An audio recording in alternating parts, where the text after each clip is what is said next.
Oke. Mohon izin saya ambil alih ya, Ibu Bapak. Bismillahirrahmanirrahim. Assalamualaikum warahmatullahi wabarakatuh.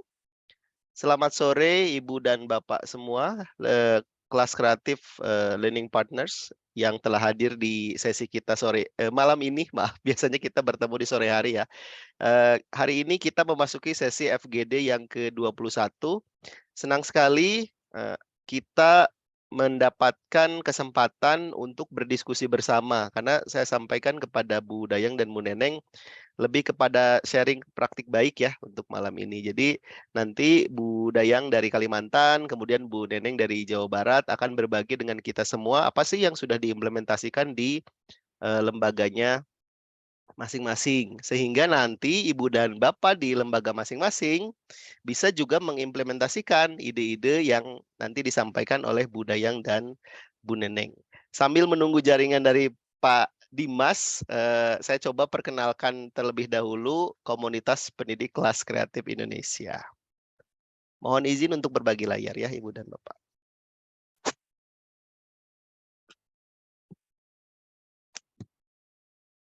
Maaf, apakah sudah terlihat? Sudah Pak Dadan. Sudah. Oke, bismillahirrahmanirrahim. Assalamualaikum warahmatullahi wabarakatuh. Senang sekali malam ini ada Bu Dayang. Sudah ada. Halo Bu Dayang, apa kabar? Sehat? Alhamdulillah baik, Pak. Baik, sudah makan malam Ibu? Sudah, alhamdulillah. Jam berapa Bu di Kalimantan, di Balikpapan sekarang? Di Balikpapan sekarang jam 20.35. 20.35. Aduh, sudah Ya. agak larut ya Bu ya. Oke, Iya. baik. Kemudian ada Bu Neneng. Halo Bu Neneng, selamat Halo, malam. selamat malam Pak. Iya, apa kabar Bu Neneng? Alhamdulillah baik. Alhamdulillah Iya. sehat-sehat. Oke, senang sekali nih ada Bu Dayang dan Bu Neneng malam ini berbagi dengan kita semua.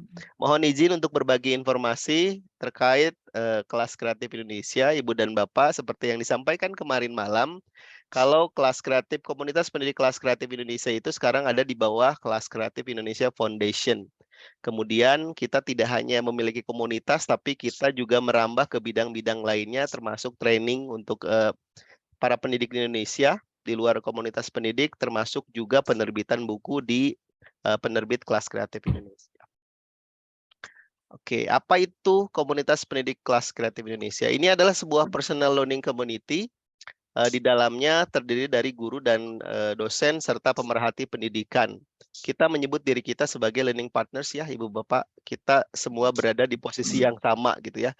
Kalau pom bensin itu kita di posisi mulai dari nol gitu ya. Jadi apakah Ibu Bapak S1, S2, S3, semua konsepnya sama. Kita clearkan gelas kita gitu ya. Kita kosongkan gelas kita supaya kita bisa menerima banyak informasi, banyak ilmu dari rekan-rekan yang lain. Berdiri tahun 2008 dengan nama Education Development Project, kemudian 2018 Kelas Kreatif, dan 2020 menjadi komunitas pendidik kelas kreatif Indonesia. Visi dari komunitas ini sudah saya highlight, Ibu dan Bapak, yaitu pengembangan profesional secara informal. Jadi belajar tapi tidak terasa. Kita berdiskusi setiap pagi pukul 3.30, pukul 3, pukul 4, sampai setidaknya pukul 6 gitu ya. Materi-materi yang disampaikan secara mikro, sehingga Ibu Bapak lebih gampang untuk mencernanya gitu. Itu targetnya kan. Kemudian nanti diharapkan kita bisa berdiskusi sehingga pemahaman materinya akan lebih mendalam lagi. Dari kegiatan-kegiatan yang kita lakukan diharapkan learning partners yang ada di Kelas Kreatif Indonesia menjadi lifelong learner, sehingga belajar itu menjadi sebuah kebutuhan, sebuah kebiasaan yang harus kita lakukan setiap hari. Sehingga nanti targetnya kita bisa menghasilkan, memfasilitasi kelas-kelas yang menginspirasi bagi siswa-siswi kita, bagi mahasiswa-mahasiswi kita. Ini adalah wajah-wajah dari pengurus Yayasan Kelas Kreatif Indonesia. Salah satunya ada Bu Dayang di sana.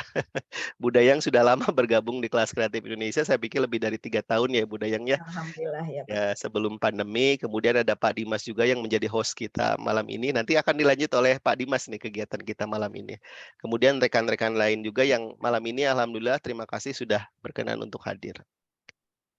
Nah, apa yang akan terjadi berikutnya Ibu dan Bapak? Jadi kita itu alhamdulillah lagi mendapat kepercayaan bekerja sama dengan British Council untuk menginisiasi program namanya PADI Project.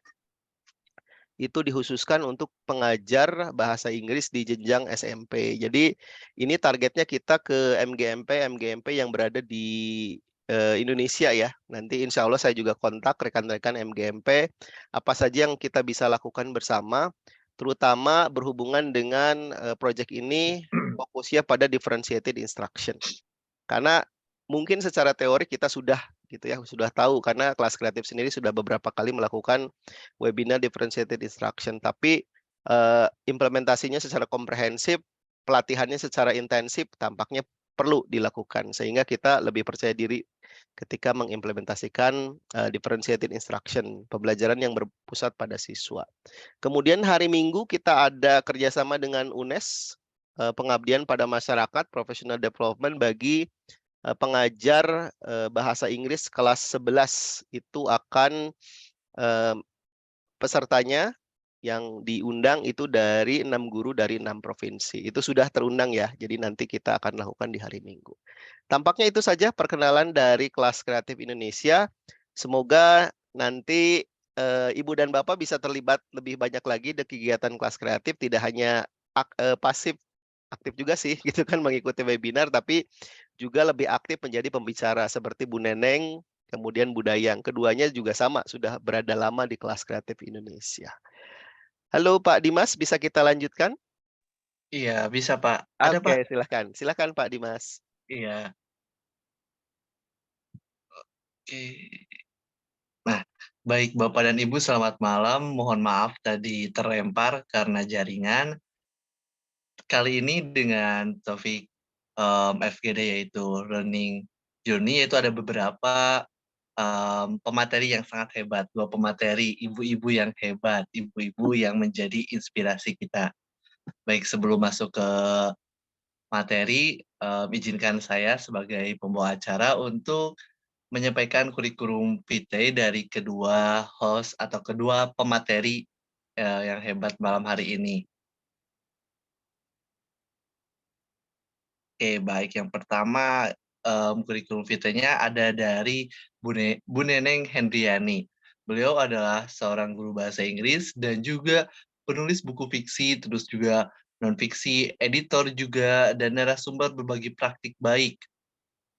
Beliau bekerja di SMA Negeri 4 Cibinong, terus juga beliau juga mempunyai YouTube channel yaitu Neng Hendri Suparman.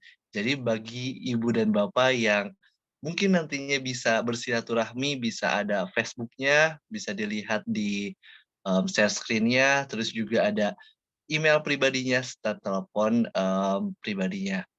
Karya yang telah dihasilkan itu sangat banyak sekali. Yang saya sebut kali ini ialah beberapa buku, di antaranya Untuk Anakku, terus juga Albartos, The History of Smartphone, Terpaut Rindu di Takamatsu, dan masih banyak lainnya. Jadi Bu Neneng ini adalah guru saya untuk dalam hal belajar menulis, karena beliau sangat rajin menulisnya. Nah, satu lagi pemateri yang tidak kalah hebatnya yaitu ialah ada Budayang. Budayang ini nama lengkapnya Dayang Suryani. Terus beliau bekerja di SMA Negeri 1 Balikpapan. Bidang keahliannya sama di bahasa Inggris. Beliau juga seorang public speaking, creative teaching, dan juga seorang pakar menulis. Beliau pernah memiliki beberapa penghargaan seperti Global Teacher Prize Ambassador UK dari 2017 sampai sekarang, terus juga founder of Dayang Education Center dan komunitas guru hebat Kalimantan Timur. Beliau juga mempunyai buku yang telah terbit, yaitu Sebuah Oase dalam Pembelajaran Liberty Press, terus juga novel Anak Cinta Tiada Batas, dan juga satu lagi bukunya yaitu tiada Senang Mengajar Senang, SMS with SBT. Nah, terus juga beliau ini adalah guru bagi saya, yaitu dalam hal menulis juga sama. Jadi saya kepada Bu Dayang sangat belajar untuk menulisnya. Oke, baik Bapak dan Ibu, demikian perkenalan singkat kurikulum vitae yang singkat. langsung saja kita akan masuk ke sesi diskusi, sesi tukar praktik baik yang pertama, yaitu dari Ibu Dayang terlebih dahulu. Kepada Bu Dayang, waktu dan tempat dipersilahkan. Baik, Assalamualaikum warahmatullahi wabarakatuh. Terima kasih Pak Dadan, Pak Dimas, teman-teman hebat semua, Bu Neneng, yang sudah hadir di kelas kreatif Indonesia, yang memang benar-benar memberikan kita wadah dan kesempatan untuk bisa berbagi, belajar pastinya, dan yang terakhir adalah memberdayakan. Dan ini adalah tempat buat kita untuk senantiasa saling mensupport, saling berbagi ilmu yang bermanfaat, agar kita semua mendapatkan ridho dari Allah Subhanahu wa Ta'ala. Tak henti-hentinya kita memanjatkan puji dan syukur kita kehadirat Allah yang telah memberikan kita kesempatan untuk berada bersama, berkumpul, sehingga kita bisa menjadi pembelajar sepanjang hayat seperti yang dikatakan oleh Pak Dadan tadi ya. Terima kasih atas kesempatannya Pak Dadan. Salawat dan salam senantiasa tercurah kepada junjungan kita Nabi besar Muhammad SAW beserta keluarga, para sahabat yang senantiasa istiqomah dalam menuntut ilmu. Baik Bapak Ibu, hari ini saya akan berbagi praktik baik seperti yang diharapkan oleh teman-teman semua dan Pak Dadan tentunya yang memberikan kesempatan untuk bisa membersamai dalam hal menuntut ilmu dan juga berbagi kepada peserta didik. Oke, sudah terlihat di sini Pak Dadan presentasi saya? Belum Sudah, full Bu. screen, Bu. Maaf. Belum full screen. Oh, belum full screen ya. Oke. Bentar. Saya ngambil dari sini aja ya. Sudah terlihat, Pak? Sudah full screen di sini, Pak? Oke, sudah, Bu. Terlihat, Bu. Oke, alhamdulillah. Jadi yang akan saya sampaikan pada malam hari ini adalah ragam pembelajaran yang berdampak pada murid ya.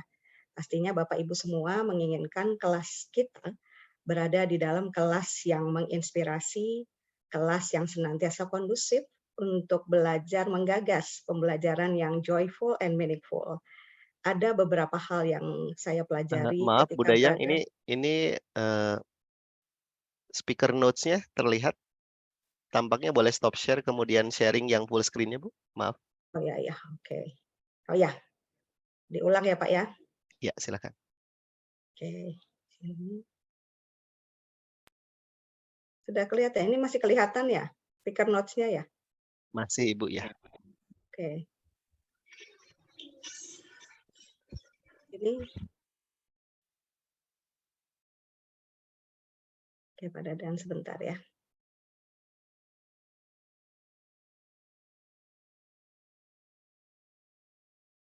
Oke, gini sudah kelihatan, Pak? Begini?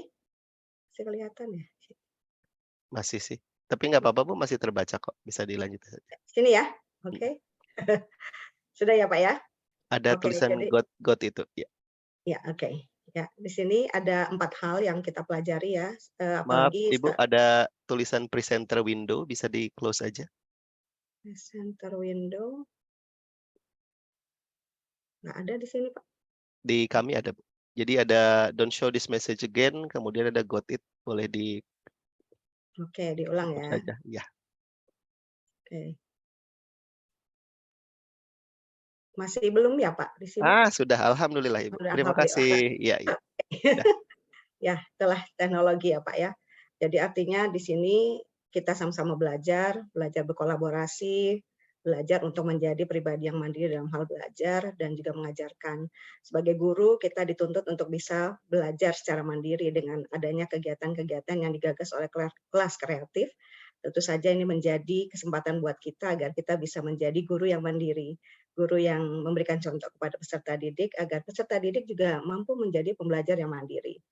Dan juga kolaborasi itu sangat penting karena ketika kita bekerja bersama, kita akan senantiasa saling mengingatkan satu sama lain bahwa menuntut ilmu itu tidak pernah berhenti. Never stop learning, karena kita sebagai guru harus senantiasa update ilmu yang terbaru yang itu kita dapatkan dari komunitas kita. Kelas kreatif contohnya ada di Kalimantan Timur juga ada guru hebat Kaltim dan juga komunitas yang lain yang sekiranya memberikan dampak yang luar biasa bagi peningkatan kapasitas kita sebagai guru guru paripurna. Dan pastinya juga dengan inovasi dan juga kemampuan untuk merefleksikan diri, baik untuk diri kita sendiri dan orang lain, untuk diri kita, memberikan kita wawasan bahwa we have to change ourselves.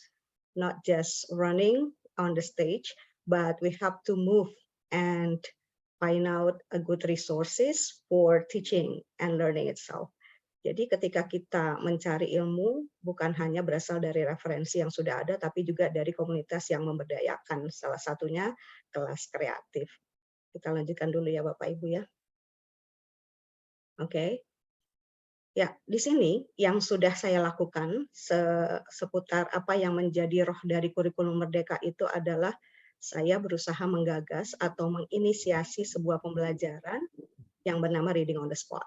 Nah, di sini saya coba untuk mengaplikasikan apa yang sudah saya pelajari ketika saya di Dubai bersama dengan teman-teman saya, 50 guru terbaik di dunia. Kami menggagas sebuah pembelajaran literasi yang memang benar-benar building the knowledge of the students how to read a book effectively and efficiently. Jadi di sini kita coba untuk membersamai murid-murid. Jadi murid itu tidak hanya disuruh membaca buku seorang diri tanpa didampingi. Jadi paling tidak kita berada bersama dengan murid. Dan kita coba memberdayakan perpustakaan yang ada di sekolah kami masing-masing, dan kami coba untuk membuka pintu perpustakaan dan bertanya kepada siswa ketika dia atau mereka akan masuk ke dalam perpustakaan. What book are you going to read? Jadi buku apa yang akan kamu baca? Jadi murid-murid itu akan merasa tertantang ya, tertantang untuk memilih buku-buku yang memang teratur rapi di dalam rak buku yang ada di perpustakaan. Nah, disitulah letak peran kita, karena kita berpikir bahwa peran dan nilai guru itu ada bersama guru dan bagaimana guru mengupayakan untuk menjadi teladan bagi peserta didik. Peserta didik kita bebaskan untuk memilih buku yang dia sukai, yang memang dia senang untuk membacanya tanpa harus dipaksa. Kamu harus baca buku ini dan ini ada wajib, bukan. Tapi silahkan memilih buku yang ada di rak buku dan kamu boleh membaca 1-4 halaman atau 1 halaman sudah nggak apa-apa. Yang jelas ketika kalian selesai membaca, ceritakan apa konten yang ada dalam bacaan yang sudah kamu baca. Jadi kita datangi anak satu persatu, ajak dia untuk membaca barang 1-2 atau 3 halaman, 4 halaman, sehingga ada sedikit wawasan yang mereka bisa dapat ketika mereka berada di perpustakaan. Bukan saja perpustakaan dijadikan sebagai tempat untuk tidur-tiduran atau hanya sebagai tempat untuk meminjam dan mengembalikan buku, tapi ada kegiatan di dalamnya. Kegiatan pendampingan membaca buku. And that's what we have done. Itu yang sudah kita lakukan di SMA Negeri 1 Balikpapan, bahwa Reading on the Spot menjadi sebuah kegiatan yang menurut kami pada awalnya itu agak pesimis ya. Ini kira-kira kalau kita tantang murid kita masih mau ke perpus atau enggak. Ternyata alhamdulillah semakin banyak antusiasme peserta didik untuk bisa datang ke perpus. Jadi ditantang hanya membaca 1-4 halaman, ternyata enggak ada masalah. Alhamdulillah. Dan itu sedikit perkembangan untuk kegiatan membaca yang ada di SMA Negeri 1 Balikpapan. Nah, kemudian untuk program selanjutnya adalah mental health program. Oh, kelebihan ya, sorry. Jadi mental health program ini saya alhamdulillah terpilih menjadi duta untuk program mental health itu dari UNESCO juga. Dan pada awalnya saya juga kaget ya, alhamdulillah saya disurati lewat email, surat elektronik untuk menjadi salah satu duta untuk kesehatan mental, program kesehatan mental yang diselenggarakan oleh CEC dan UNESCO pastinya. Dan saya disuruh memberikan video apa pendapat saya tentang kesehatan mental peserta didik. Nanti Bapak Ibu boleh nanti saya bagikan YouTube-nya nanti di chat box, nanti bisa diakses sendiri ya. Jadi ketika saya mendapatkan tawaran sebagai salah satu duta kesehatan mental, sedikit surprise ya, artinya oke, alhamdulillah senang pasti senang. because I love my students, I love their characteristics. Saya suka karakter mereka dengan apapun yang ada dalam mereka. I really love them. Saya suka mereka dengan karakternya, kemampuannya, dan dengan semua yang ada dalam diri peserta didik. Saya terima mereka dan saya coba untuk menggagas pembelajaran yang benar-benar membuat mereka bahagia. Tapi tidak lupa pembelajaran ini pasti bermakna buat mereka. Nanti saya kasih videonya. Dan alhamdulillah berkat keterlibatan saya di dalam program mental health ini, saya alhamdulillah terpilih di tahun ini sebagai juri lomba Global Student Prize dan kami baru saja menyelesaikan reading panel dan alhamdulillah saya mendapat kesempatan untuk menilai murid-murid hebat di dunia sehingga bisa masuk di top 50 finalist Global Student Prize. Oke, lanjut. Sorry. Ini nanti aja ya videonya ya nanti waktunya. Maaf. Oke, sebentar ya Pak. Saya stop dulu ya Pak. Oke. Kembali lagi ke tadi. Ya, setelah program mental health, kami juga di sekolah melakukan yang jelas penerapan proyek profil pelajar Pancasila itu sudah menjadi bagian dari kurikulum merdeka yang memang menjadi kewajiban bagi sekolah-sekolah yang ingin menerapkan dan khususnya terpilih untuk menjadi sekolah mandiri berubah. Dan yang kami lakukan di sekolah adalah bagaimana mengajak anak-anak ini untuk bisa mengembangkan karakter kepedulian, bagaimana bisa menjadi pribadi-pribadi yang peduli akan sesama, dan menjadi anak-anak yang benar-benar tahu bahwa around you there are many people need you. Jadi di sekelilingmu tuh banyak orang yang membutuhkan dan kamu tidak usah disuruh dulu untuk menolong orang. That you have to do it just because your heart saying that. Jadi lakukan bukan karena ada instruksi dari manapun, tapi karena hatimu yang memerintahkan kamu untuk melakukan kebaikan. Artinya dengan program seperti ini, kita mengajak siswa untuk membangkitkan semangat untuk gotong royong, mandiri, kerjasama dengan orang lain. That when you need other people, so God will help you a lot, even more. Jadi ketika kita rajin menolong orang dan pastinya Allah membantu kita dari arah mana yang tidak kita sangka-sangka. Jadi kebaikan itu akan senantiasa berada bersamamu dan juga keluargamu dan itu tidak akan pernah berhenti. Kelihatannya memang gimana ya, oh seperti ini sederhana, tapi it works in my class. Jadi ada murid-murid saya mengambil sampah dengan keinginan hatinya karena dia ingin mendapatkan satu pahala di balik satu sampah yang dia ambil di sekelilingnya. Dia berbagi makanan dengan teman-teman di kelas dan itu adalah sebuah kebaikan yang memang harus dilakukan. Tidak melihat temannya tidak makan, tapi dia dengan hatinya dia berbagi makanan yang dia bawa dari rumah. Di sini kalau kita hanya bicara proyek penguatan profil pelajar Pancasila tanpa aplikasi atau aksi nyata, mungkin itu akan menjadi sekedar teori dan konsep yang berjalan seiring dengan waktu. Tapi ketika itu diterapkan sesuai dengan what it needs in life, apa yang diperlukan dalam kehidupan, maka profil pelajar Pancasila tidak akan hanya menjadi sebuah konsep, tapi itu akan menjadi sebuah aksi nyata yang memang diperlukan untuk masa depan anak-anak yang lebih baik. Dan yang terakhir, oke, jadi itu yang bisa saya sampaikan ketika di dalam kelas mengajarkan beberapa karakter dalam proyek penguatan profil pelajar Pancasila. Saya mengutamakan gimana nih bergotong royong yang sebenarnya, gimana nih cara kita membantu sekolah agar tetap bersih, kondusif, dan nyaman untuk dipakai dalam belajar. Bagaimana mengembangkan sikap baik hati dan tidak suka mengganggu anak-anak lain, kembangkan sikap toleran yang tinggi sekali sehingga tidak ada yang tersakiti.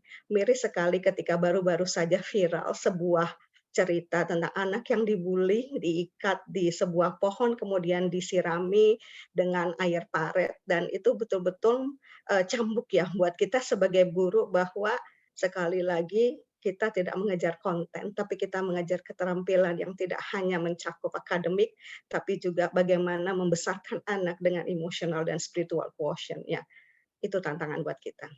Insya Allah kita sama-sama coba untuk memberdayakan anak-anak sesuai dengan potensinya, belajar dengan gaya yang menyenangkan dan bermakna, dan insya Allah ini akan berdampak pada murid di kemudian hari. Terima kasih. Assalamualaikum warahmatullahi wabarakatuh. Waalaikumsalam warahmatullahi wabarakatuh. Baik, terima kasih Bu Dayang atas inspirasinya, sharing inspirasinya buat kita semua agar menjadi pembelajaran. Bagi teman-teman Bapak dan Ibu yang ingin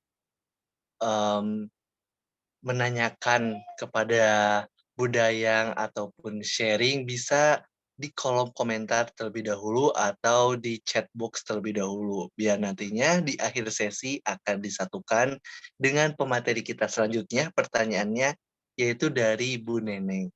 Kepada Ibu Neneng, waktu dan tempat dipersilahkan. Oke, baik. Terima kasih banyak Pak Dimas. Iya, Ibu. Apa kabar teman-teman semua? Assalamualaikum warahmatullahi wabarakatuh. Izin Waalaikumsalam menyapa warahmatullahi dengan panggilan teman-teman ya. Karena saya rasa berapapun usia kita sama-sama pejuang di dunia pendidikan. Walaupun kita mungkin beda jenjang atau level ya. SD, SMP, SMA, kuliah sama aja kan? Hambatannya juga sama. Saya sangat merasa bahagia sekali dapat undangan bisa satu panggung sama idola saya Ibu Dayang, Masya Allah. Terima kasih ya Pak Dadan. Ini benar-benar tak terlupakan. Selanjutnya saya mau share screen boleh ya? Sebentar.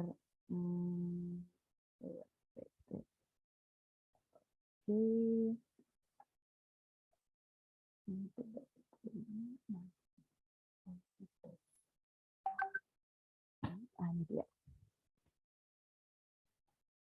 Oke, bagaimana sudah tampak teman-teman? Baik. Saya izin berbagi karena judulnya The Learning Journey So Far. Saya mau balik dulu ke awal, flashback dulu sebagai salah satu anggota Komite Pembelajaran di SMA Negeri 4 Cibinong. Saya, Bu Yayet, juga Bapak Ismail, itu dari MGMT yang sama di Kabupaten Bogor. Bedanya, sekolah saya adalah sekolah yang paling muda dari semua sekolah, terutama untuk di daerah Cibinong ya, Kecamatan Cibinong. Kami punya 4 sekolah SMA negeri, ada SMA 1 Cibinong, ada SMA 2 yang sangat luar biasa. Kemarin Ibu Kepala Sekolahnya menjadi salah satu tamu kehormatan untuk acara di Jogja sebagai inspiring figure kalau nggak salah ya. Ibu Elis Nurhayati, beliau adalah atasan saya juga waktu saya pertama kali mutasi di SMA 4. Nah, tadi sudah dibacakan kurikulum vitae. Nah, ini flashback kita. Jadi, awalnya saya nggak pernah bermimpi mau ditarik ke bagian komite pembelajaran karena saya dari SMK. Kawan-kawan saya di SMA itu, kalau dibilang membuli, dalam tanda kutip, saya rasakan sangat iya. Mengapa demikian? Jadi begini, kesannya kalau SMK itu menciptakan siswa-siswa yang siap jadi buruh pabrik gitu ya. Jadi ketika mereka berbicara soal kuliahan tuh kayaknya yang enggak banget gitu. Itu yang dipandang oleh rekan-rekan saya ketika saya baru datang ke SMA 4. Padahal golongan saya sudah lumayan 4B, pembina tingkat 1 gitu. Dan saya sudah bercerita bahwa SMK Negeri 1 Cibinong adalah mantan RSDI, di mana siswa-siswanya itu banyak yang kuliah di Unair, Unibro, UI, ITB gitu ya. Bahkan banyak juga yang ikut pertukaran pelajar baik untuk Asia Tenggara maupun Jepang. Dan baru-baru ini 25 siswa terbaik berangkat ke Jerman.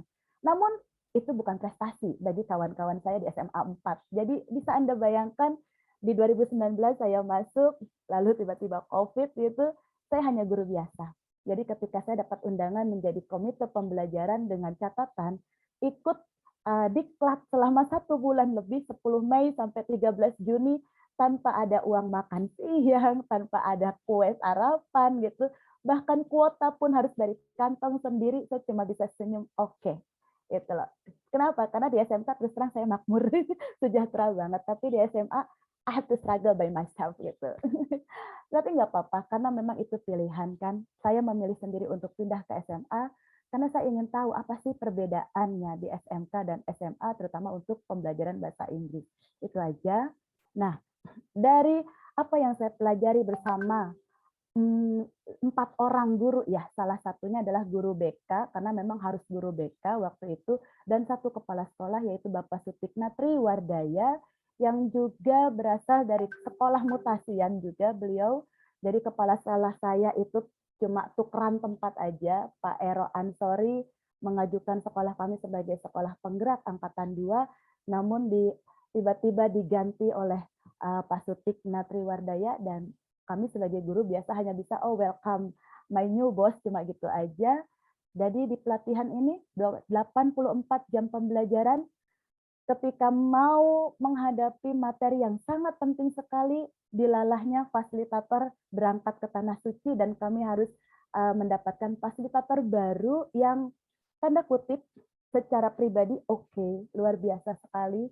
Beliau menerima semua perbedaan pendapat kami mengenai implementasi kurikulum di sekolah kami masing-masing, karena waktu itu ada 5 sekolah penggerak angkatan 2 yang berlatih bersama di program ini. Seperti itu. Kekurangannya adalah beliau tidak bisa memberikan garis tegas bahwa ini benar, ini kurang benar, ini tepat, ini kurang tepat. Akibatnya kami 5 sekolah ini akhirnya ini yang benar yang mana ya gitu. Ya udah deh, sepandai-pandainya kita, sepenangkapan kita terhadap apa yang disampaikan oleh kedua fasilitator tersebut. Jadi berangkat dari sanalah, maka yang ingin saya share kepada teman-teman hebat Indonesia malam ini adalah bagaimana kami pada akhirnya berjalan meraba-raba tertatih-tatih mengimplementasikan kurikulum Merdeka.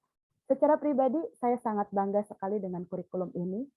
Alasannya, sangat jauh berbeda ketika saya masuk dari SMK ke SMA. Anak-anak SMK sangat sopan-sopan. Mereka berkarakter yang sangat halus gitu ya. Bisa dibilang punya. Kenapa? Karena memang lulus langsung kerja. Jadi kalau mereka karakternya tidak baik, ya tentu tidak akan bisa dijual ke perusahaan. Kebetulan saya bagian hubungan industri waktu di SMK gitu. Jadi tahu persis mana yang harus saya jual, mana yang tidak bisa saya jual, terutama untuk langkah awal PKL lah, prakerin gitu ya. Tapi di SMA, itu saya yang langsung kaget ketika, Bu, kok nilai rapot saya turun ya? Padahal turunnya cuma 1 poin, dan itu pun bukan kesalahan saya sebagai guru gitu kan. Namun ternyata tidak bisa semudah itu ketika saya menyampaikan alasannya berdasarkan bukti-bukti, itu nggak bisa begitu. Saya merasa, kok begini ya? Kok beda budaya ya gitu kan. Nah, di kurikulum Merdeka ini, alhamdulillah, tidak ada lagi anak-anak yang berani menatap mata gurunya tanpa rasa sopan gitu. Tidak ada lagi, mereka semua yang kalau kita bilang kembali ke zaman saya sekolah dulu begitu, sangat menghargai guru. Saya paling tidak suka kalau dicium tangan gitu, jadi cuma seperti ini, tapi assalamualaikum gitu, saya sudah bahagia sekali menyambut mereka setiap pagi. Nah, saya bersama teman-teman komite pembelajaran di SMA 4 itu dengan dukungan dari Bapak Kepala Sekolah dan Ibu Wakasek Kurikulum, Ibu Evi Sukenti, akhirnya menetapkan 3 tema yang akan disampaikan pada tahun ajaran akademik ini 2022-2023. Nah, tema 1 itu gaya hidup berkelanjutan, tema 2 kewirausahaan. Di sana dari 2 tema itu saya mendapatkan sesuatu yang salah gitu ya. Sebagai calon guru penggerak angkatan 7 bersama dengan teman-teman hebat yang ada di forum ini, ternyata di modul 3.3 kami mendapatkan pembelajaran bahwa kita tuh seharusnya mendengarkan anak gitu kan, mendengarkan pendapat anak, mendengarkan keputusan anak, mereka mau apa sih gitu. Nah, itu jadi ngerasa kita salah ya kemarin. Tapi produknya bagus kok. Mereka pun belajar bagus. Bukan hanya menghasilkan produk eco engine, eco printing beserta turunannya, tapi karakter building-nya tercapai gitu loh. Hanya kita ngerasa kayak, kok kita yang capek ya, kita yang ngejar-ngejar murid gitu. Padahal kerjaan kita banyak banget. Nah, berangkat dari permasalahan itulah, maka di tema 3 kearifan lokal, kebetulan saya penanggung jawabnya. Jadi kami berlima berbagi tugas, Bapak Ibu, 1 orang sebagai koordinator utama, lalu 4 orang ini bergantian menjadi ketua, sekretaris, bendahara seperti itu, dan khusus untuk guru BK dia tidak memegang sebagai kepanitiaan utama karena beliau memang mendapatkan tugas bagaimana merancang menu mata pelajaran di kelas 11 gitu. Nah, pada kearifan lokal ini akhirnya saya membuat strategi yang alhamdulillah disepakati oleh teman-teman semua dengan melaksanakan pertemuan komite pembelajaran atau KOPEM ya, kalau kami nyebutnya KOPEM.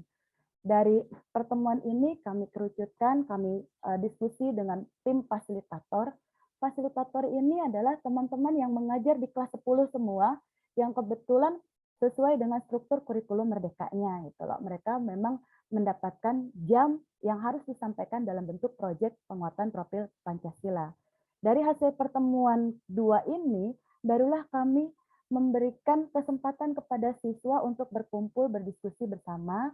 Nah, ini nggak bisa semuanya ya Bapak Ibu, karena 36 orang per kelas, kami punya 12 kelas, jadi akhirnya perwakilan. Perwakilan kami bicara, kami diskusi, ini loh nak, tema 3 sekarang adalah kearifan lokal, seperti itu. Kita mau bikin apa? Anda punya ide nggak? Mau kayak gimana gitu? Itu jadi discussion-nya benar-benar ya lumayan lah, runs well juga gitu ya. Dari hasil itulah baru kami ketok palu, oh mereka kepinginnya kayak gitu. Berarti tinggal action dong. Selesai action baru kami evaluasi. Nah, ini apa yang kami laksanakan bersama-sama. Jadi kami kekurangannya tidak memiliki ruang kerja sendiri. Jadi ruang kantor guru kami itu berisi 60 orang lebih. Jadi ketika berbicara soal implementasi kurikulum dalam bentuk P5, kami biasanya menyingkir dulu ke perpustakaan atau bahkan ke taman gitu ya. Jadi anak-anak pun diskusi di perpustakaan dengan kondisi perpustakaan yang mungkin tidak sebagus punya Budayang. Saya jadi agak malu tadi lihat fotonya, bagus banget. Karena memang sangat sempit gitu lah. Kami belum mendapatkan bantuan lagi untuk perpus. Tapi anak-anak kami antusias. Kami diskusi di bawah dom. Di bawah dom, jadi lapangan kami bangun atasnya persis seperti di SMK 1 Cibinong itu ditiru seperti itu. Karena SMK 1 juga waktu itu membangun hasil dari meniru sekolah di Thailand. Nah, di situ kami sampaikan tujuan dari tema 3 kearifan lokal adalah siswa mampu mengetahui, memahami, mengimplementasikan, sekaligus nantinya itu kami berharap bisa mewariskan kearifan lokal masyarakat. Nah, kami melakukan semacam survei kecil-kecilan gitu loh. Apa sih sumber daya yang ada di lingkungan SMA Negeri 4 Cibinong? Bapak Ibu yang mungkin berada jauh dari Kabupaten Bogor, kalau misalkan nanti jalan-jalan gitu ya, kalau lewat jalan tol Citerep yang mau masuk ke Jakarta, Jagorawi, itu di pintu tol Citerep sebelah kiri jalan Jalan Mayor Oking Jaya Atmaja itu sudah masuk wilayah Cibinong, SMA 4 Cibinong dan SMA 1 Cibinong. Di situ saya melakukan penelitian karena kebetulan saya masa kecil saya habis di Kecamatan Cibinong sejak tahun 85 sampai sekarang. Jadi agak hafal lah itu. Berapa banyak etnis yang ada di sana, peninggalan sejarah dan sebagainya, bisa dibilang saya paham gitu. Nah, saya minta mereka, yuk 12 kelas ini mereka membuat keputusan bahwa, Bu, bisa nggak kita bikin 3 produk yang berbeda? Saya bengong bilang, 3 produk maksudnya gimana ya? Iya, kita bikin ini Bu, soalnya kan saya senangnya jalan, kalau teman saya senangnya di perpustakaan, saya senangnya nonton katanya gitu kan. Akhirnya disepakati. Jadi anak-anak yang mereka kemampuan belajarnya lebih banyak di bidang visual, auditori, itu ambilnya justru ke penulisan naskah. Bapak Ibu, jangankan anak-anak sekolah ya, kita aja nggak semuanya kan bisa menulis gitu. Saya merasa tertantang, ini keren banget nih mereka. Terus apalagi idenya? Kita bikin tarian yuk Bu, katanya. Tariannya diapain? Gimana kalau misalkan kita kreasikan yang baru, katanya. Karena kalau yang ada di YouTube itu kan ada tuh yang guru laki-laki keren banget ya di YouTube-nya. Dia pakai lagu Profil Pancasila, lalu ada siswa-siswanya gitu masih pakai baju sekolah. Itu keren gitu. Oh iya bener juga. Gimana kalau kita bikin tari kreasi tapi berasal dari beberapa gerakan yang ada dari tari tradisional. Hanya saya membatasi, itu harus punya benang merah dengan buku yang akan ditulis oleh mereka. Lalu yang nggak suka nari, nggak suka juga nulis buku, mereka sukanya makan gitu, sukanya ngemil, Bu boleh nggak sih kita bikin masakan aja, apakah kuenya atau minumannya gitu, tapi ini berbau Nusantara, ada kearifan lokalnya, kata mereka. Iyalah, oke, boleh, setuju. Kami semua menyepakati semuanya. Saya sebagai penanggung jawab akhirnya memutuskan membuat LKPD. Dari LKPD atau Student Worksheet inilah anak-anak bisa menjalani semua kegiatan. Bapak Ibu, di sekolah saya itu kalau dibilang lebay, emang lebay banget ya. Kenapa? Karena 1 minggu, Senin sampai Jumat, kami melaksanakan P5 itu libur cuma hari Kamis. Setiap hari kami belajar P5 setelah pembelajaran utama selama 3 jam. Jadi betul-betul 12 jam pembelajaran. Sampai saya bilang, sekolah lain kagak gini-gini amat gitu ya. Tapi Wakasek saya bilang, lah kan waktu pelatihan gimana, katanya? Iya 12 jam, ya udah jalanin, katanya gitu. Ya udah, akhirnya dengan segala keterbatasan dana dan sebagainya, kami mencoba menjalani. Alhamdulillah, luar biasa sekali anak-anak bisa melaksanakan itu semua. Kenapa sih kami bisa segila itu gitu ya Bapak Ibu ya? Fasilitator, 12 fasilitator untuk 12 kelas itu, 5 diantaranya adalah kami, komite pembelajaran. Itu. Jadi fasilitator tema 1, tema 2 berbeda dengan tema 3. Jadi kami bagi-bagi, kami uraikan dulu, identifikasi dulu mata pelajaran yang nyangkut gitu sama temanya masing-masing kayak gitu. Nah, kami tuh berawal dari visi ini. Visinya SMA 4 unggul dalam IMTAK dan ITEK, harmoni, inovatif, mandiri, dan berwawasan lingkungan. Misi sekolah ada 14, pas saya tengok lagi itu sesuai banget sama dimensi profil pelajar Pancasila itu. Nah, target dari P5-nya akademik dan non-akademis udah jelas ya. Untuk akademik, saya kepingin mereka itu nggak cerdas secara textbook Bapak Ibu. Siapa sih yang nggak bisa belajar sosiologi? Kayaknya gampang banget belajar sosiologi, geografi ya. Tinggal baca gitu kan. Tinggal pahami lingkungan kan kayak gitu. Tapi bagaimana bisa menyelaraskan apa yang mereka ketahui bisa disesuaikan dengan realita yang ada, lalu mengikatnya menjadi satu pengetahuan yang baru, itu yang luar biasa. Mereka menantang kami, komite pembelajaran, kami pun akhirnya menantang mereka. Bisa nggak dari tanggal 1 Januari itu masih libur waktu itu, kami mulai rapat di tanggal 10 Januari. Jadi pelaksanaan itu kami baru di tanggal belasan waktu itu, 15 sampai 30 Maret teng pas bulan puasa itu terakhir naskah masuk semua ke komite pembelajaran dan anak-anak tari itu belajar menari sendiri di kelas. Kami tim fasilitator nggak ada yang bisa nari Bapak Ibu. Jangankan pandai menari gitu ya, hafal nama tarian tradisi aja paling cuma beberapa gitu. Ditambah lagunya kami tentukan, harus profil pelajar Pancasila yang cuma 2 menit 57 detik. Gila banget itu. Bu, nanti kan akan sama jenis tariannya. No. Kalau kamu kreatif, kamu pasti bisa mencari sesuatu yang berbeda. Saya cuma bilang gitu doang. Ya, seperti itulah, karena saya percaya mereka mampu itu. Di bagian kuliner yang paling enak. Kuliner itu nggak dikasih tekanan luar biasa karena mereka suka nyemil. Jadi, Bu, aku mau bikin begini, aku mau bikin begini. Silahkan cek di YouTube dulu, baru beli bahan-bahannya, praktekkan di kelas. Jadi kelas itu setiap hari Senin sampai Jumat kecuali Kamis bau masakan semua gitu Bapak Ibu. 36 siswa dibagi 3 kelompok. Hasilnya seperti ini. Ini hasil kami. Kami selenggarakan panen raya pada tanggal 29 Mei kemarin. 12 kelas mempresentasikan 12 tari kreasi baru mereka dengan lagu profil pelajar Pancasila. Kalau didengerin kata anak-anak, kita bete Bu. Dari pertama orang tampil sampai terakhir, lagunya itu semua Bu. Sampai hafal kami katanya. Kelas 11 itu belajar, sampai Bu Neng kurang ini ya, katanya kurang ide ya kok lagunya sama. Lagunya memang sama. Tapi tarian yang ditampilkannya berbeda. Itu luar biasa. Ini kulineran mereka. Mereka hias sendiri stand-nya Bapak Ibu. Tim penilainya diambil dari kawan-kawan yang tidak terlibat sebagai fasilitator agar menjaga fair-nya gitu loh. Karena kalau fasilitator yang menilai kan kepinginnya anak didik dia, anak bimbing dia yang menang ya kan. Jadi kami ambil guru luar, kebetulan yang mengajar di kelas 12 dan 11. Apa sih yang dinilai?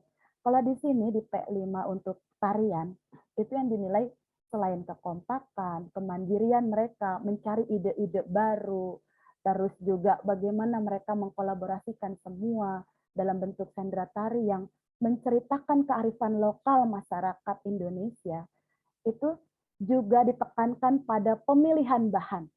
Sekolah kami menuju adiwiyata mandiri. Jadi semua program sekolah kami semuanya membantu bagian tim adiwiyata untuk bisa menghasilkan prestasi yang luar biasa. Karena ketika saya datang, di sana udah adiwiyata nasional. Jadi target Bu Elis waktu itu sekolah harus masuk adiwiyata mandiri. Kami punya hutan lindung kecil Bapak Ibu. Kebetulan kami bertetangga dengan BRIN. Seperti itu. Jadi semua pakaian, aksesoris mereka dari kepala, hiasan di dada, tangan, kaki, itu dari barang-barang bekas. Ada yang dari tutup botol dibikin gelang-gelang gitu Bapak Ibu. Anak-anak perempuan bikin sendiri. Baju mereka, baju bodo itu, baju bodonya Sulawesi, mereka modifikasi dari plastik.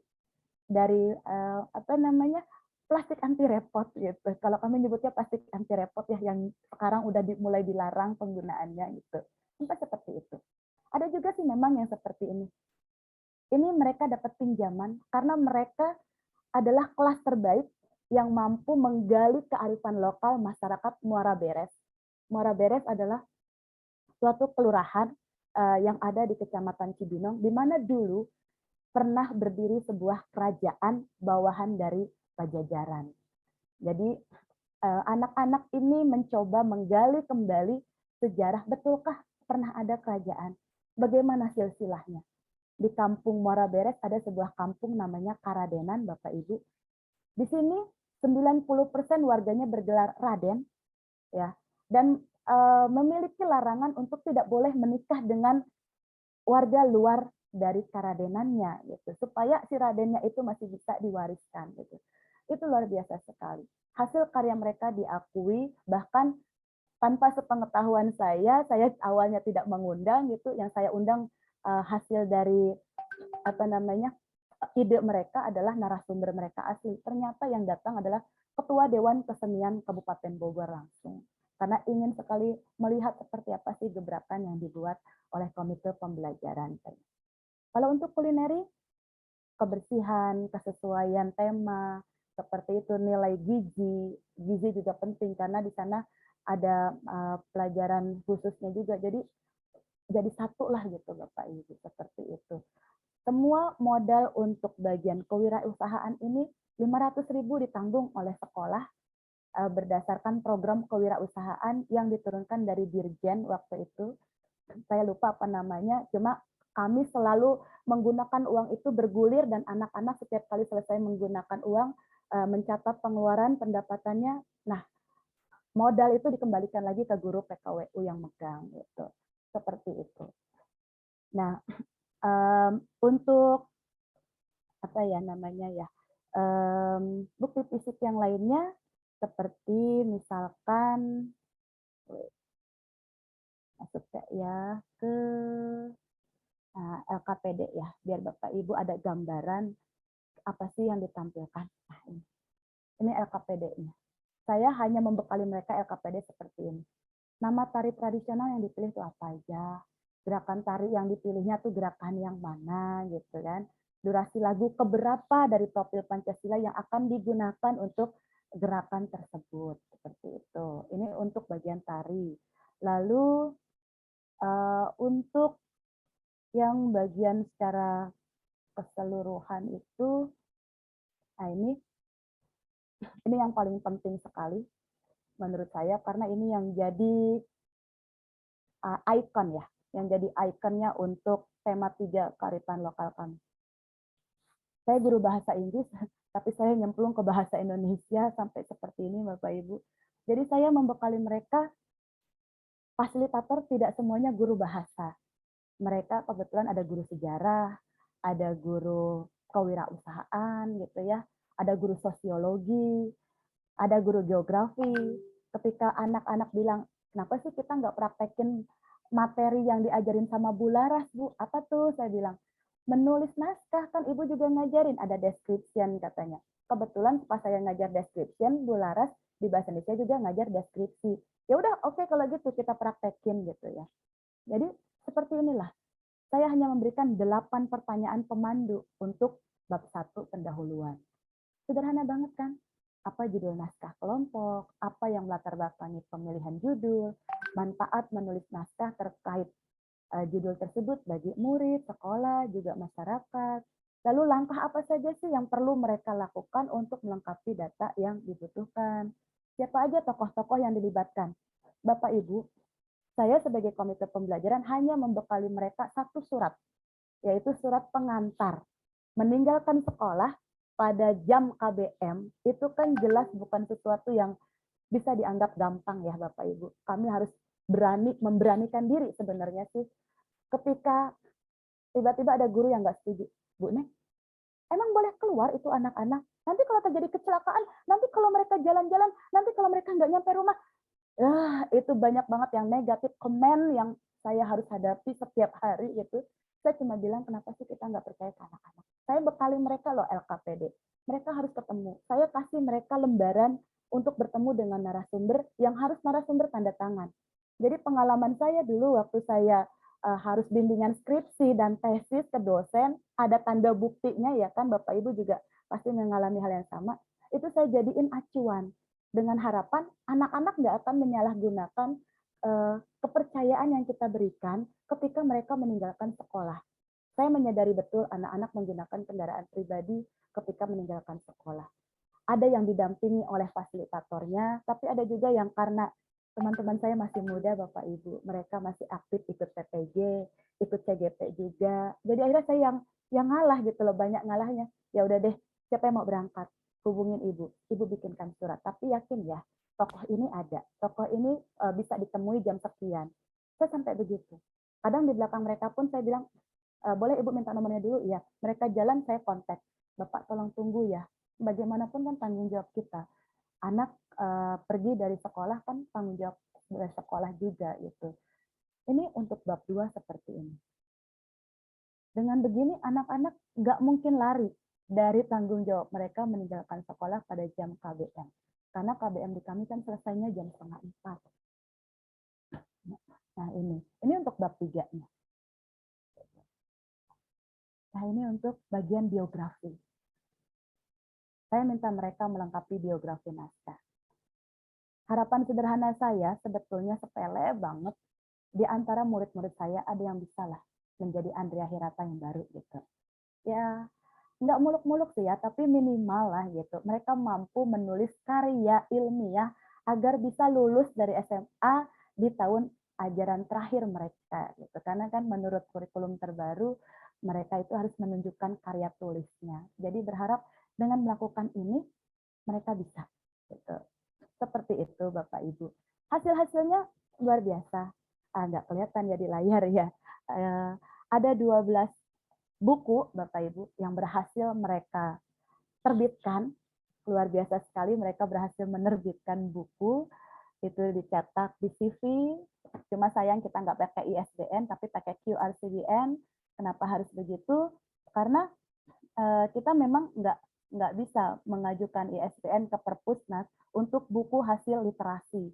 Gitu. Apalagi ini kan bukunya juga buku bareng-bareng gitu ya Bapak Ibu ya. Jadi kalau Bapak Ibu lihat di foto ini nih, ini ada Bapak KCD gitu, beliau pegang buku Magu Mataraya yang ditulis oleh 10.2. Ini adalah buku yang paling lengkap dari hasil karya anak perwalian saya.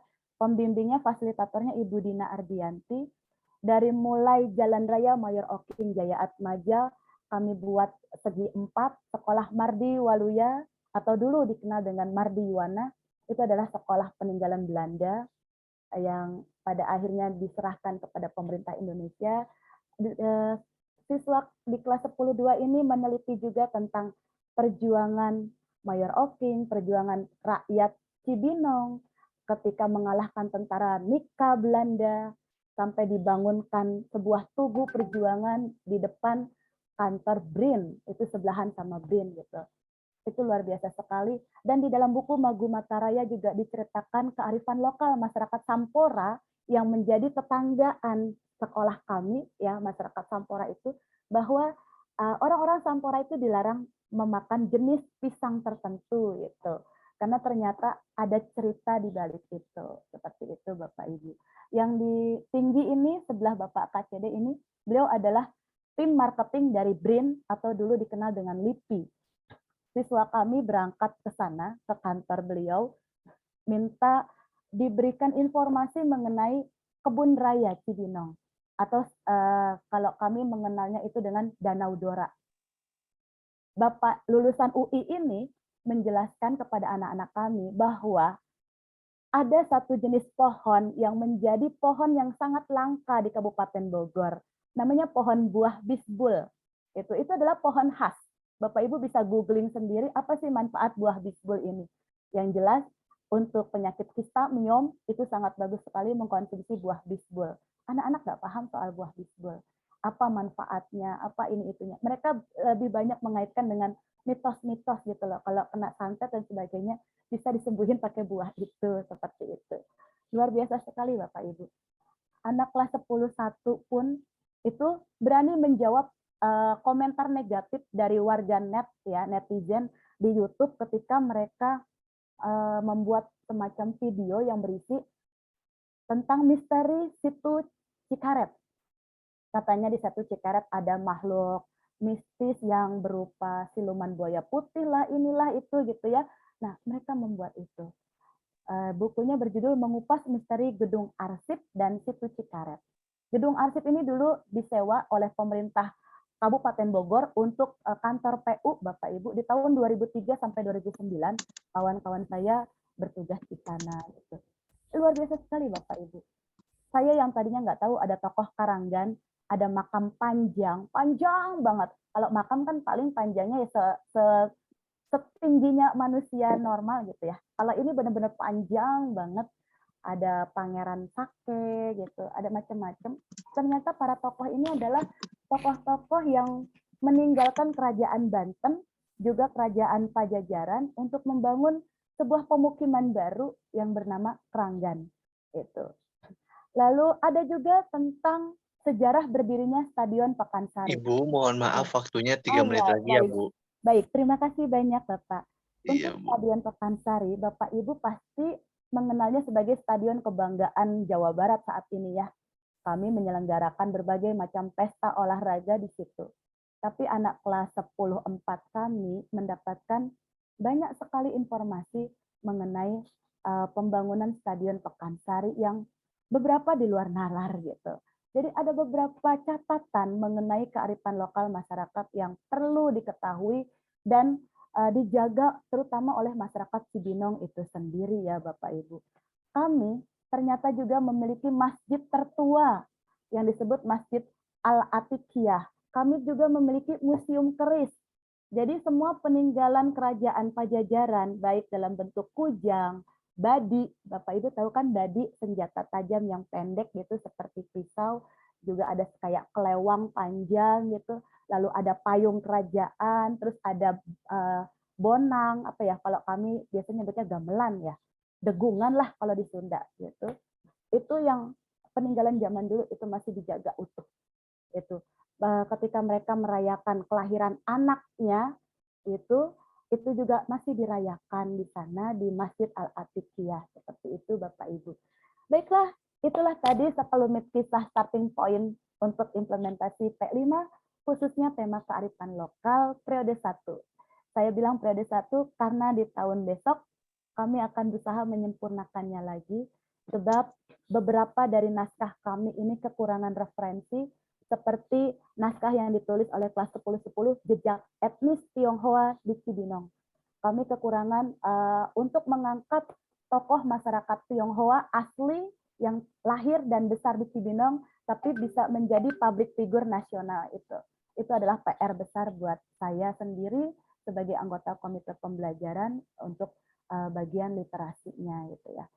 Demikian Bapak Ibu, dipersilakan kepada Bapak Moderator. Baik, terima kasih Bu Neneng. Terima kasih juga untuk pemateri hebat yang pertama, Bu Dayang yang telah sama-sama menyampaikan inspirasi dan juga cerita-cerita pengalaman baiknya dari pada saat mengajar, apalagi yang mengajar sekarang itu di era kurikulum merdeka ini dengan profil pelajar Pancasilanya yang membuat kita itu harus, lebih banyak sharing antar teman, antar seprofesi ataupun, profesi-profesi yang lainnya yang menunjang kepada profil pelajar Pancasila. Baik, Bapak dan Ibu, di sini sudah saya lihat di chat box sudah beberapa pertanyaan dijawab oleh Ibu Dayang, tapi ada satu pertanyaan yang mungkin, bisa didiskusikan, yaitu dari Ibu Nurlianti. Ibu saya bertanya, kalau malah guru-gurunya yang berusaha mematikan karakter anak, gimana ya solusinya? Misal sederhana di sekolah saya, ketika kepala sekolah meminta guru membimbing anak mengikuti festival literasi, tetapi sebagian besar guru menolak karena merasa percuma. Toh selama ini anak-anak tidak pernah diajari berpantun dan juga berpuisi. Mangga, kepada Ibu Neneng, bagaimana Bu cara menyikapi hal tersebut? Agar tidak terjadi di sekolah-sekolah yang lainnya.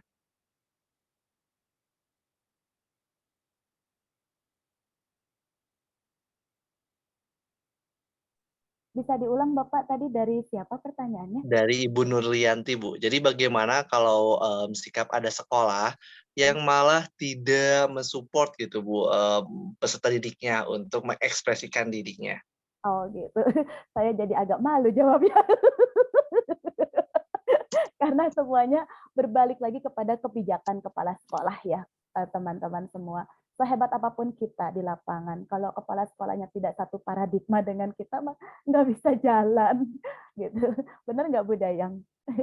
Karena kita mau pergi keluar daerah atau apapun juga kan harus seizin Bapak Kepala atau Ibu Kepala Sekolah. Nah, bagi sekolah yang tidak memberikan ruang kepada siswa kita, terutama untuk pembelajaran bahasa Inggris, kita mungkin di sini satu refleksinya, sudahkah kita berkomunikasi dengan baik kepada atasan kita? Itu satu. Yang kedua, lihat lagi ranahnya. Karena kan di kelas itu kita punya 3 level. Nah, siapa sih yang sekiranya diberikan tanggung jawab lebih gitu oleh pihak sekolah untuk mengurus bagian tersebut. Jangan sampai begini, ide kita udah bagus banget gitu, tapi kita lupa sama adab, sama sopan santun. Kita melewati orang tersebut. Itu kan akan membuat nyeri hati gitu, sakit hati orang itu. Itu nggak bagus gitu. Jadi janganlah karena tujuan baik kita menghalalkan segala cara agar apa yang kita baik itu bisa terlaksana. Kalau saya lebih menyarankan Bapak Ibu semua berkomunikasi dalam satu tim bahasa Inggrisnya dulu, bagi tupoksi yang jelas, siapa nih yang mau ngurusin untuk pengembangan kompetensi siswa, misalnya untuk mengikuti kegiatan lomba debat bahasa Inggris, misalnya gitu ya. Karena kan di sekolah sudah ada ekskul biasanya kan gitu. Jangan sampai kita tumpang tindih sama yang pegang ekskul, itu nggak bagus gitu. Kalau bisa, kita juga melakukan pendekatan personal yang luwes gitu kepada pihak-pihak pemegang kebijakan atau pemangku kebijakan di sekolah maupun di luar sekolah. Ketika misalkan ada lomba yang kita yakin percaya anak bimbingan kita bisa masuk, kita bisa melakukan pendekatan yang elegan gitu. Ke atasan kita ngomong baik-baik, ke kawan yang pegang eskul juga baik-baik, jadi kita bisa jalan dengan lancar gitu ya Bapak Ibu. Karena menurut saya itu yang lebih tepat gitu. Mohon maaf kalau ada kekurangannya. Terima kasih. Baik, terima kasih Bu Neneng atas jawabannya. Nah selanjutnya Bapak dan Ibu, saya persilahkan ke Bu Ania nih yang tadi ada di chat box. Bisa open mic untuk dan juga open kamera kalau memungkinkan biar, kita di sini tahu gitu Bu, Ibu sendiri yang menyampaikan pertanyaannya kepada narasumber-narasumber yang hebat ini. Boleh Bu Ania open mic maupun open kameranya jika memungkinkan. Oke, terdengar suara saya Bu Neneng dan Bu Dayang? Ya, terdengar Bu. Terima kasih Bu. Ya. Dengar, Ya, Bu. terima kasih. kesempatannya. Tadi yang seperti saya tanyakan di chat, bagaimana kita membangun komunikasi dengan rekan guru agar mereka mau bersama-sama kita bersungguh-sungguh dalam membimbing anak didik kita.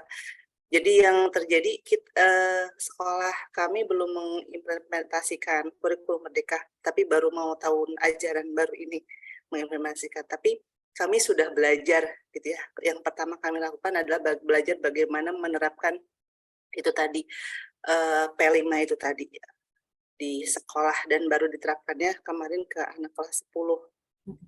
Dan yang terjadi memang yang tadi ya seperti yang diungkapkan Bu Neneng, minimal anak-anak tahu caranya, mereka bisa mereka mampu membuat karya ilmiah gitu. Kami nggak muluk-muluk lah gitu ya. Kami nggak muluk-muluk. Minimal mereka mampu membuat karya ilmiah, mampu membuat laporan dengan baik gitu. Dan yang disayangkan yaitu tadi gitu, ada beberapa rekan yang mendapat tugas untuk membimbing, ternyata nggak membimbingnya dengan sungguh-sungguh gitu. Jadi ya tidak diperiksa dan lain sebagainya gitu. Oh udah biarlah gitu.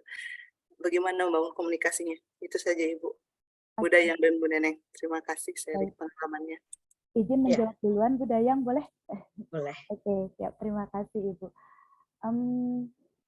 Kembali lagi sih ya, karakter kitanya gitu. Kitanya bisa sedekat apa sama anak. Itu Ibu. Jangan berpikir dulu bahwa gebrakan kita akan diterima oleh semua anak di satu angkatan ya, apalagi oleh satu sekolah. Kita mulai dulu aja dari perwalian kita gitu.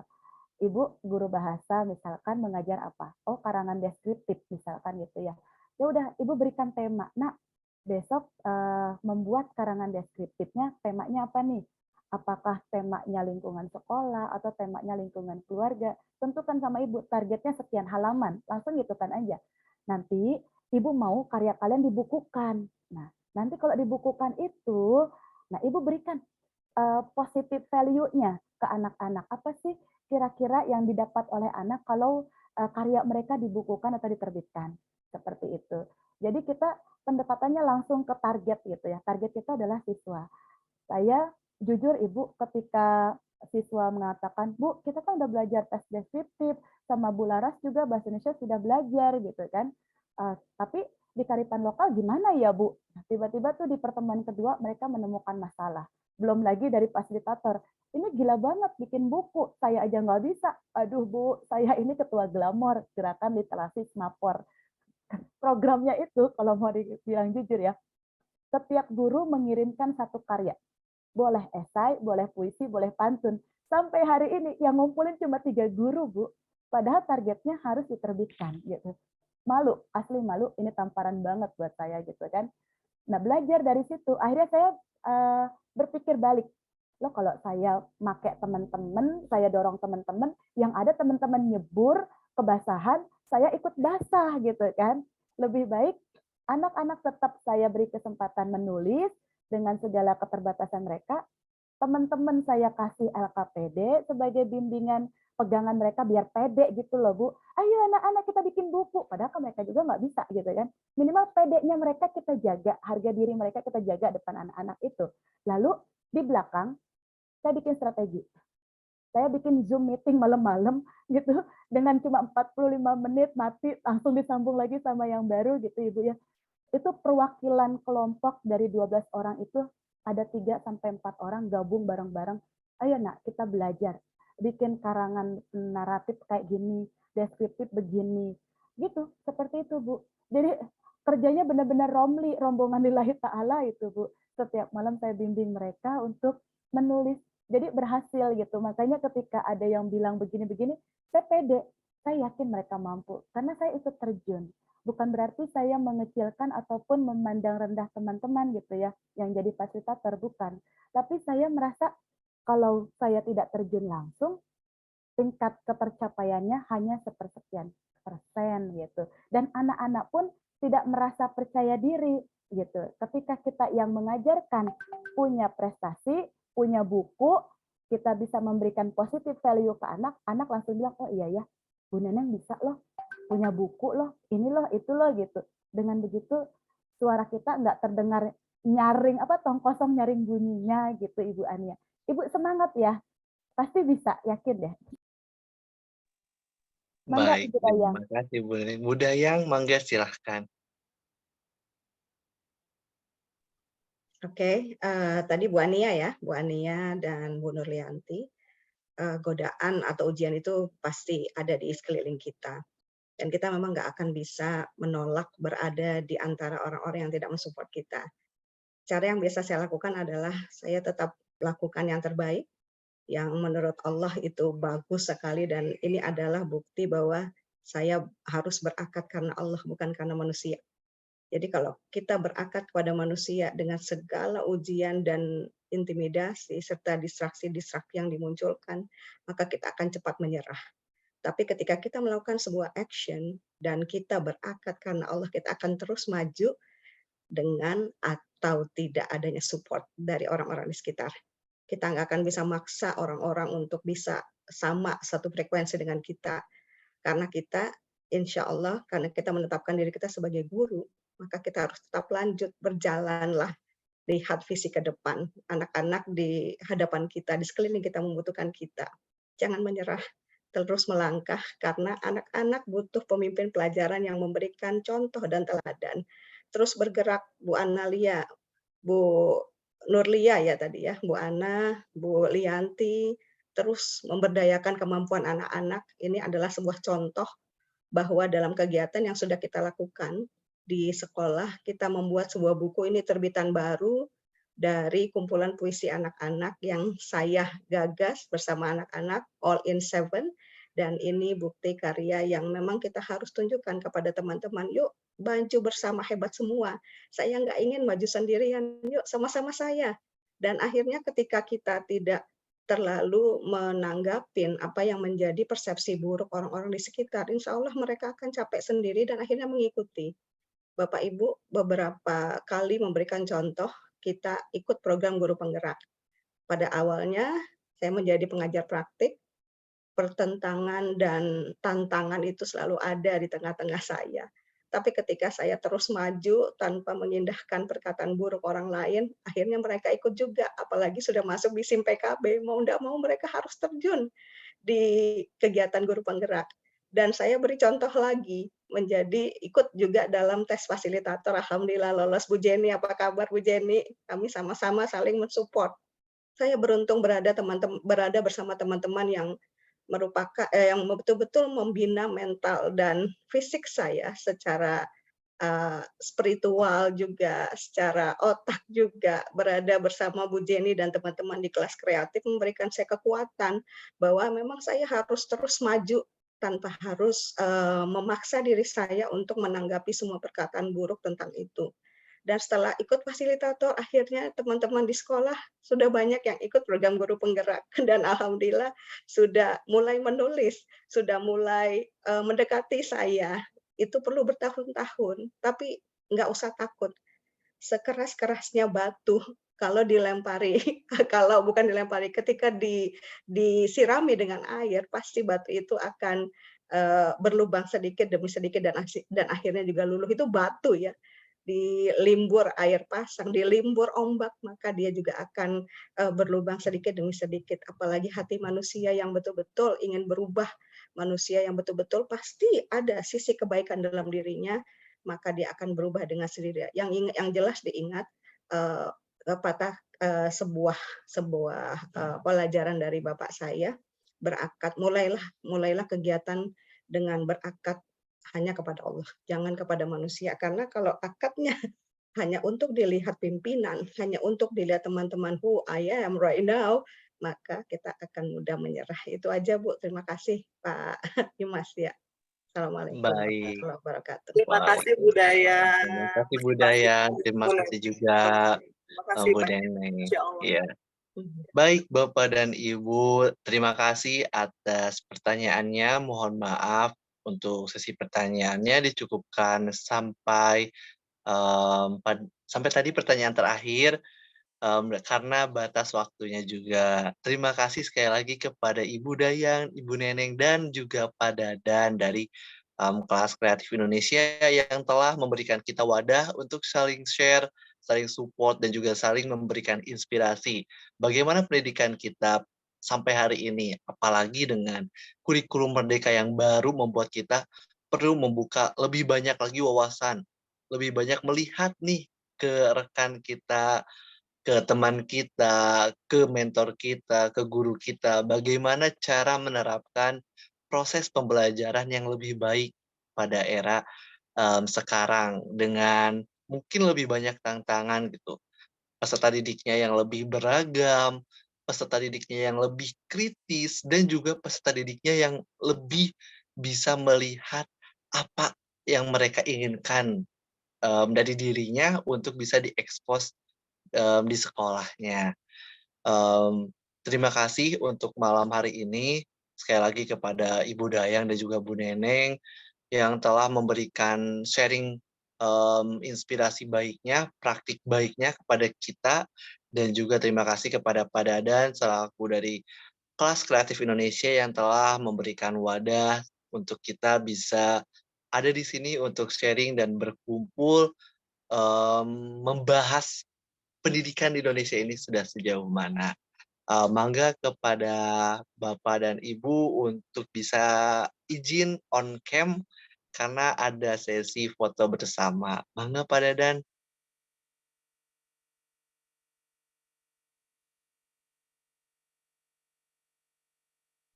Oke, Ibu dan Bapak silakan boleh on cam. Walaupun malam-malam boleh diberikan senyum terbaiknya, filternya boleh dinyalakan. Bu Silakan. Sarina, Masa saya mau nyapa malam-malam guru iya. Kaltim Pak Dadan. Silakan, Guru ada Kaltim siapa ada yang aja. ikut loh, ada Bu Sarina, ada Bu Ush, Bu. Nurul, Di ada Kalimantan berarti udah jam 10 lebih ya, Bu? iya sudah jam 10 lebih ini. Iya, Tuh, pasang jilbab Bu dulu. Sarina, Mantap sekali. iya. Nggak perlu make up, Bu, filter aja. Eni. Jilbab, tunggu sebentar. Iya, silakan. Assalamualaikum Bu Eni. Oke, Ibu dan Bapak kita mulai ya sesi fotonya ya. Oke, silakan diberikan senyum terbaiknya. 1, 2, 3. Oke, halaman pertama. Mohon tidak chat dulu ya, Ibu dan Bapak ya. Sekedap. Saya copy paste dulu.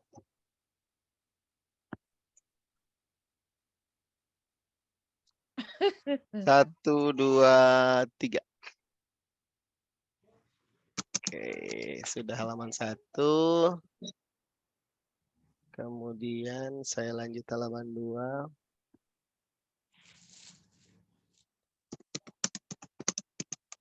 Oke, halaman 2 tampaknya tidak banyak yang menyalakan kamera ya. Oke, jadi sudah saja tampaknya satu halaman saja. Silakan Pak Dimas. Oke, terima kasih Pak Dadan. Terima kasih sekali lagi kepada Bapak dan Ibu yang telah menyempatkan untuk bisa hadir di Zoom meeting kali ini, di topik kali ini, dan juga kepada dua pemateri hebat malam hari ini yang telah memberikan inspirasi kepada kita bagaimana cara mengajar yang lebih baik dan sharingnya juga.